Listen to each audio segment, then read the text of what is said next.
At Christmas dinner my mom pushed away my plate and said, "You're forgotten, just accept it." Everyone laughed. I walked out silently. A year later, when they were opening gifts, they screamed when the TV switched to a live interview, and I was the center of attention. Last Christmas was supposed to be one of those warm family gatherings people post about online. You know, everyone's sitting around the table, exchanging gifts, laughing, maybe arguing a little about politics, but still together. Instead, it was the night I realized my family had erased me. I, 28 at the time, had been going through a rough year. My job contract ended, I was living tight, and I didn't have the money to shower everyone with expensive gifts like I usually tried to. I was embarrassed, but I figured Christmas wasn't about material things anyway. I thought it was about family. So I showed up at my mom's house with homemade cookies and a bottle of wine I'd saved for a special occasion. I helped set the table, carried food from the kitchen, tried to make small talk with my cousins. But I felt invisible. When it came time for dinner, everyone's plates were being filled. When the serving dish finally came near me, I reached for it, but my mom pushed my plate away. With a little smirk, she said loudly enough for the entire table to hear, "You're forgotten. Just accept it." And the worst part? Everyone laughed. My brother snorted into his drink. My aunt giggled. Even my dad gave a little chuckle, as if it were the funniest joke in the world. I sat there frozen, heat creeping up my face. I wanted to argue, to yell, to say, "What the hell is wrong with you?" But instead, I just sat quietly. Something inside me broke. When dessert came out, nobody noticed that I had slipped away. No goodbyes, no questions. I just walked out the door, into the freezing night, and never looked back. That was the last time I saw them for a year. The year that changed everything. At first, I was angry. I kept replaying it over and over, my mother's hand pushing away my plate, her words echoing, everyone's laughter. I wanted revenge. I wanted to hurt them like they hurt me. But then something shifted. I realized I didn't want to waste my life chasing their approval. If they wanted me forgotten, then fine. I'd disappear, but I'd build something better on my own. So I threw myself into work. I took a freelance opportunity that turned into a small business. I started networking, learning, grinding day and night. I cut out toxic friends, stopped waiting for family calls that never came, and built my own circle. By summer, I had landed a big contract that opened doors I never thought possible. By fall, I had paid off my debts, upgraded my apartment, and invested in myself. And then something wild happened. A journalist covering local entrepreneurs reached out to interview me. They wanted my story. How I'd gone from broke and abandoned to building something from scratch. At first, I was hesitant. I didn't want attention. But then I remembered Christmas. I remembered being laughed at. And I said yes. The interview was scheduled for Christmas Eve. And it was going to air live. Christmas, 1 year later. While my family gathered again, eating, drinking, opening gifts, the TV in the living room was playing in the background. They always kept it on for holiday specials. And right as my mother was handing out presents, the program cut to a live interview. There I was. On the screen. Sitting in a studio, talking about my journey, my business, how I rebuilt my life after being abandoned by the very people who should have cared the most. The interviewer asked me what motivated me. And I said, clear as day. I realized that sometimes the people closest to you don't want to see you succeed. Sometimes they even laugh at your lowest point. But instead of letting that break me, I used it to fuel me. And I'm grateful for that, because without it, I wouldn't be here today. I didn't name names. I didn't have to. A friend of mine who was at the family gathering later told me what happened. The room went dead silent. Then my mom shouted, "Turn it off. Turn it off." But my brother fumbled with the remote, and by the time they changed the channel, the damage was done. Everyone had seen it. Everyone knew. The aftermath. The next day, my phone blew up with calls and texts. My mom left me a voicemail crying, saying I had humiliated the family. My brother sent me a string of angry messages calling me ungrateful. My aunt wrote a long paragraph about how I had twisted the story. I didn't reply. Because here's the truth, I didn't twist anything. I didn't exaggerate. I told the truth they wanted me to bury. And for once, I wasn't invisible.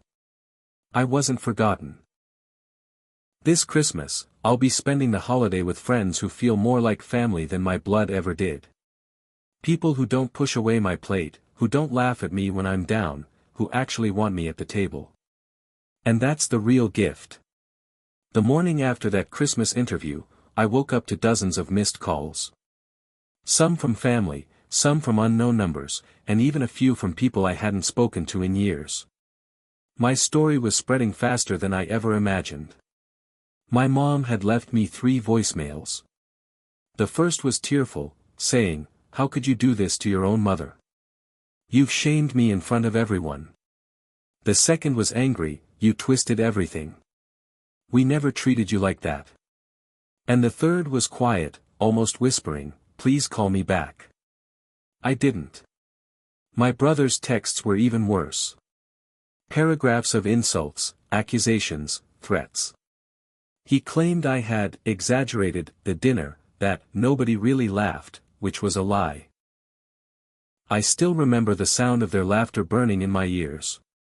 He ended one text with, "Congrats on being a sellout. You'll always be alone." But for every angry family message, I had twice as many supportive ones from strangers. People online started sharing clips of the interview, tagging me, saying my words gave them courage to cut off toxic relatives, or to chase their dreams despite being told they were worthless. I wasn't just telling my story anymore, I was echoing theirs. And it felt powerful. The divide in the family.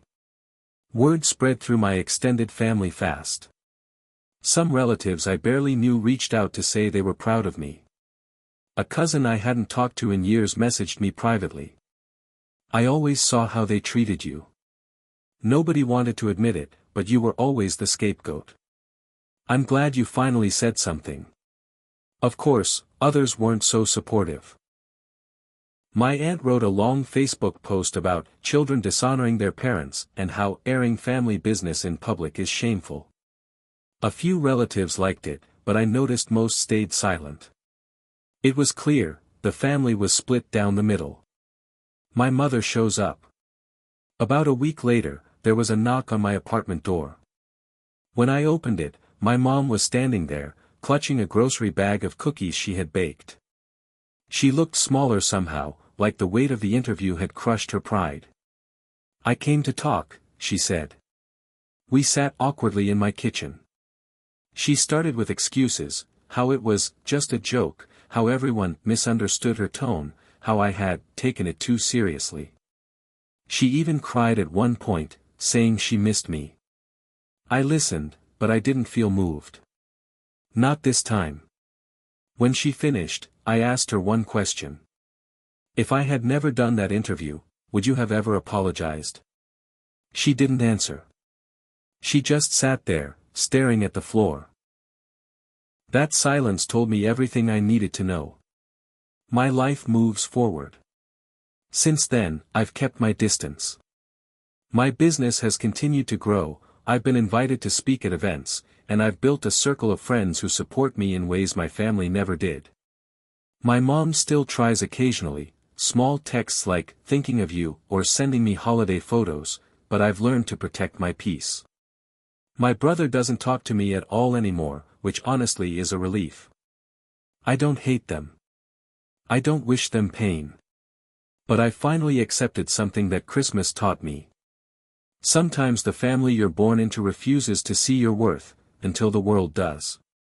And by then, it's too late. 3 years passed since that Christmas interview went viral. By now, The video had racked up millions of views across platforms, quoted in articles about family estrangement, even shown in classrooms about resilience. People still wrote to me saying my words had given them courage. Meanwhile, my own life transformed. My small business, the one everyone mocked, had grown beyond anything I imagined. I expanded into new markets, hired a team, and eventually sold the company for more money than I had ever dreamed of. For the first time in my life, I wasn't just surviving, I was thriving. I had a nice apartment, traveled when I wanted, and more importantly, I had built a chosen family, friends who felt like siblings, mentors who felt like parents. I didn't need the approval I once begged for. But my real family? They were crumbling. The first call. It started with a phone call from my cousin. "Have you heard about your brother?" she asked. I hadn't.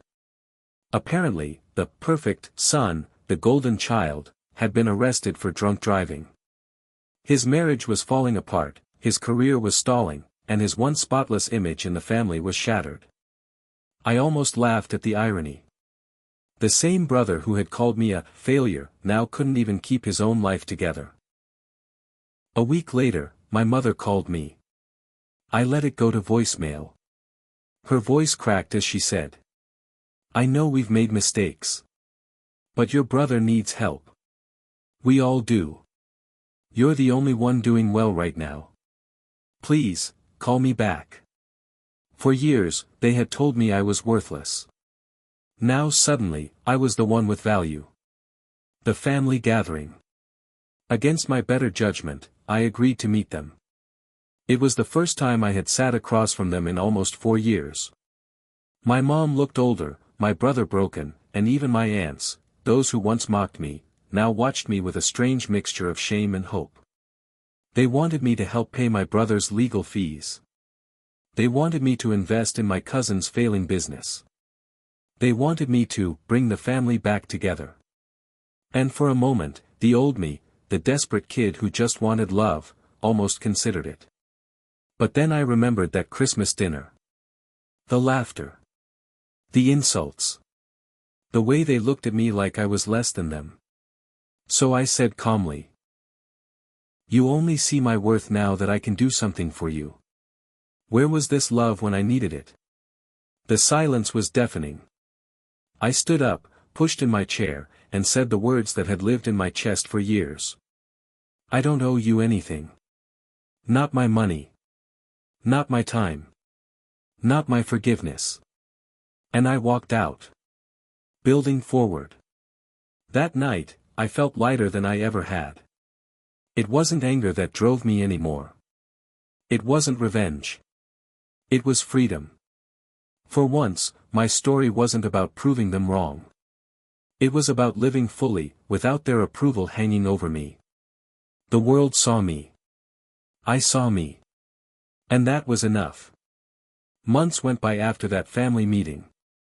I thought maybe they'd finally understood my boundaries. But I underestimated just how desperate people become when their world starts collapsing. The letters. It started with letters. Handwritten, shaky, full of apologies. My mother wrote first. "I don't expect you to forgive us overnight, but please, remember we're your blood. Families fight, families hurt each other, but families stay together. I just want you home again." I didn't reply. Then my brother sent one. "I know I was cruel to you. I was jealous. You had nothing, yet somehow you had this strength I never did. I thought tearing you down would make me feel better. I was wrong. I'm sorry." I read it once, then locked it in a drawer. Because the scars he left on me weren't words you could erase with "sorry." The hospital call. One night, I got a call from my aunt. Mom had collapsed.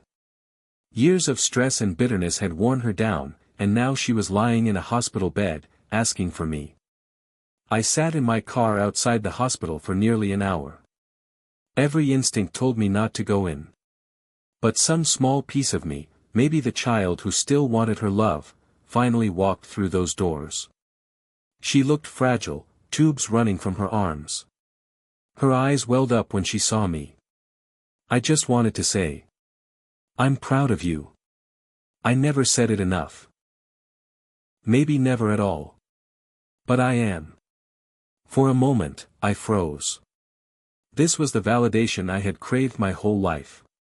And yet, hearing it now felt hollow. Too late. I sat with her, but I didn't cry. I didn't collapse into her arms like the kid inside me wanted.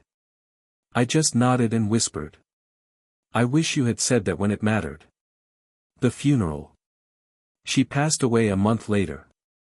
The funeral was surreal.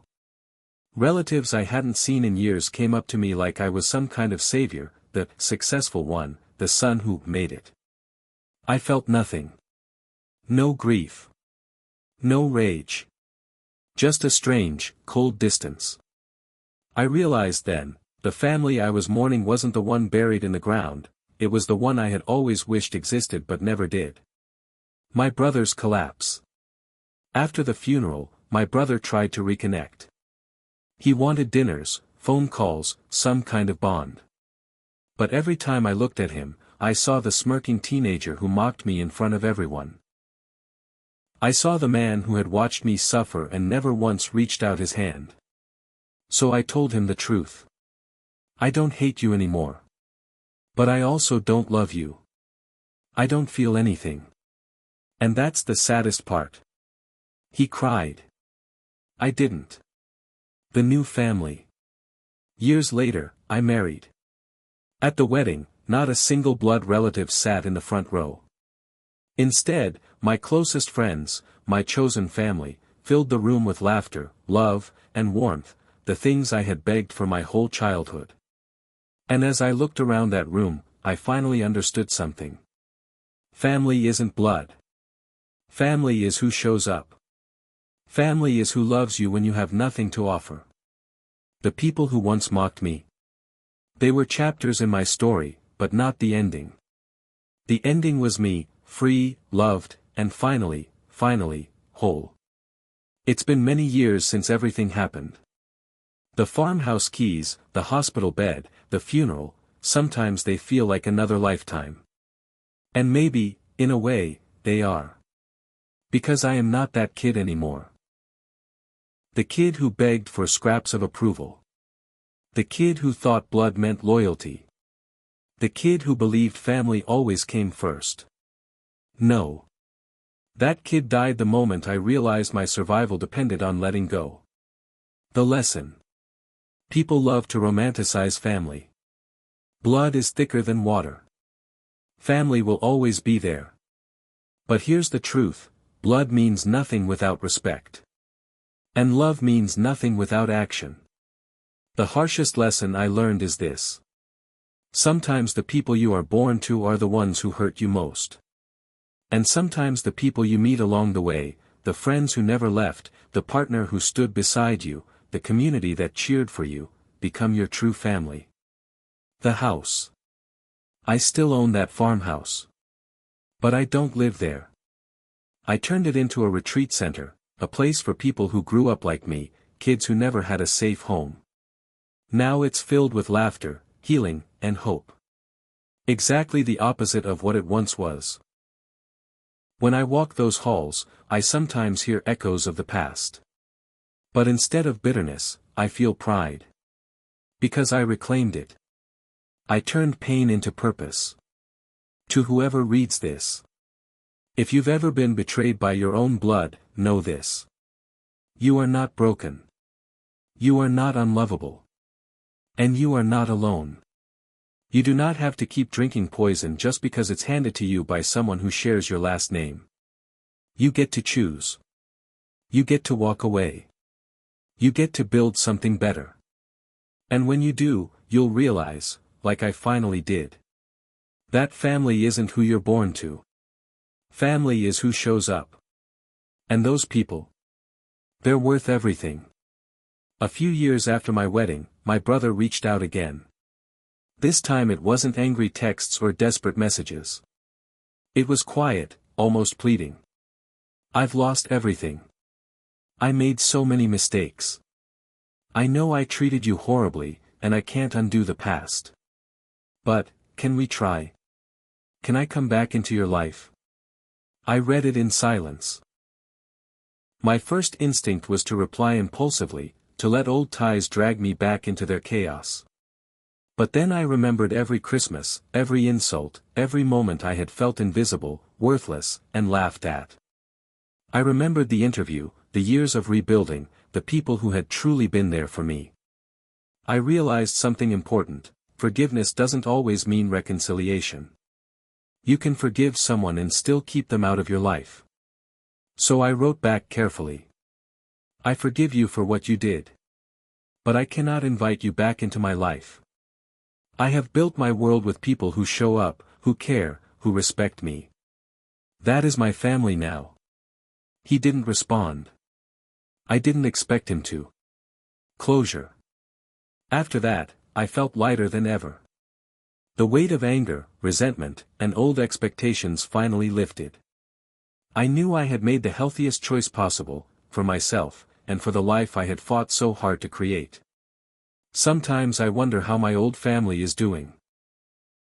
I don't wish them harm, but I also don't need their approval or presence anymore. I have friends who celebrate me, a spouse who supports me, a life I love. And that's more than enough. The real lesson. Family isn't just blood. It's the people who show up, the ones who stay through storms, the ones who make you feel valued, seen, and loved. And when the people who should have been that family fail, it's okay to let them go. Because in letting go, you make space for the people who truly belong in your life.